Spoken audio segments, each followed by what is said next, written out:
Hello everyone, welcome to Farida's kitchen. ఇవాళ నేను చాలా సింపుల్ స్వీట్ చేయబోతున్నానండి.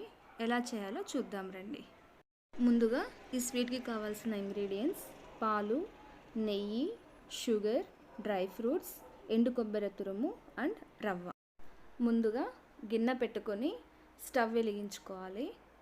ఇందులో స్వీట్కి సరిపడా నెయ్యి వేసుకోవాలి. ఈ స్వీట్ పేరు చెప్పలేదు కదా, దీన్ని ఫిర్నీ అంటారండి. కొంతమంది తెలియని వాళ్ళు రవ్వ పాయసం అని కూడా అంటారు. చాలా బాగుంటుంది. ఇప్పుడు డ్రై ఫ్రూట్స్ వేసుకొని సిమ్లో పెట్టుకొని దాన్ని దోరగా వేయించుకోవాలి. కొంచెం హై ఫ్లేమ్ పెట్టేస్తే మాడిపోతుంది. అందువల్ల సిమ్లో పెట్టుకొని బాగా దోరగా రెడ్డిష్ బ్రౌన్ కలర్ వచ్చేలాగా దాన్ని బాగా ఫ్రై చేసుకోవాలి. ఈ డ్రై ఫ్రూట్స్ స్వీట్లోనే వేసేస్తే మెత్తగా అయిపోతాయి. మనం పైన గార్నిష్ లాగా వేసుకొని తింటే బాగా క్రిస్పీగా తినడానికి చాలా బాగుంటుందండి. ఇలా ఈ స్టేజ్ వరకు ఫ్రై చేసుకొని దోరగా తీసి పక్కన పెట్టుకోవాలి. తర్వాత అదే నెయ్యిలో రవ్వ,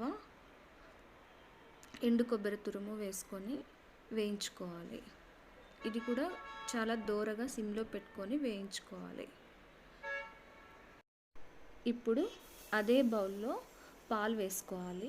ఈ పాలు సుమారు ఒక 1 లీటర్ ఉంటాయండి. నేను 1 లీటర్ మిల్క్ తీసుకున్నాను. ఆ పాలు బాగా బాయిల్ అవ్వాలి. బాయిల్ అయిన తర్వాత మనం రవ్వ వేసుకోవాలి. ఇలా పాలు బాగా బాయిల్ అవ్వాలి. బాయిల్ అయిన తర్వాత ఆ రవ్వ, ఎండు కొబ్బరి తురుము వేయించి పక్కన పెట్టుకున్నాం కదా, అది పాలల్లో వేసేయాలి. ఇలా వేసిన తర్వాత మనం బాగా దాన్ని కలబెడుతూనే ఉండాలి, లేదంటే ఉంటలు కట్టేస్తుందండి. రవ్వ కదా, పాలలో వేసిన తర్వాత మనం బాగా కలబెడుతూనే ఉండాలి. తర్వాత సరిపడా షుగర్ వేసుకోవాలి. ఇలా ఒక 5 మినిట్స్ బాయిల్ చేసుకొని ఆఫ్ చేసేస్తే ఈ స్టేజ్కి వస్తుంది. మనం తర్వాత పక్కన వేరే బౌల్లోకి తీసుకొని పైన డ్రై ఫ్రూట్స్ వేసుకొని సర్వ్ చేసుకుంటే చాలా బాగుంటుంది. డ్రై ఫ్రూట్స్ పైన వేసుకుంటే తినడానికి బాగా క్రిస్పీగా బాగుంటుందండి.